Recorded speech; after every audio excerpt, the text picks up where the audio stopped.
অনেক দিন হলো বৌদি বলছিল বুনু আমাদের বাড়িতে একটু আসো, আমার ফেসবুক সেটিংটা একটু ঠিক করে দিয়ে যাও। আমার সেরকম টাইম হয়ে উঠছিল না আর বৌদিরও সেরকম টাইম হয়ে উঠছিল না। তারপরে একদিন টাইম বের করে চলে গেলাম পিসির বাড়িতে। এইদিকে দেখো আমার বৌদি টলি ব্যাগ নিয়ে কী যে করছিল। তারপরে তো বৌদি বানিয়ে এনে দিল গরম গরম দুধ চা। ঠান্ডার মধ্যে তো দুধ চার মজাটাই আলাদা, আর যেহেতু আমি দুধ চা খেতে প্রচণ্ড ভালোবাসি। তারপরে দেখো আমার ভাস্তা চলে আসলো স্কুল থেকে। ওই স্কুল থেকে এসে ব্যাগটা রেখে হাই করে দিল তোমাদের সবাইকে।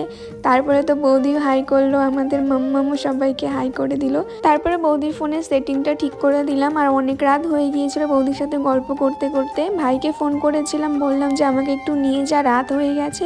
আর এটা যে আমি কানে দিয়েছি এটার নাম আমি ঠিক বলতে পারবো না, কারণ এটা মাম্মামের ছিল। তোমরা যদি জেনে থাকো কমেন্টে জানিও। মাম্মামকে বলছিলাম আমি নিয়ে চলে গেলাম, ও বলছে না আমাকে দিয়ে যাও পিপি। তারপরে তো ওকে দিয়ে সবাইকে টাটা করে বাড়ি গেলাম। দেখাবে নেক্সট কোনো মিনি ব্লগে। টাটা।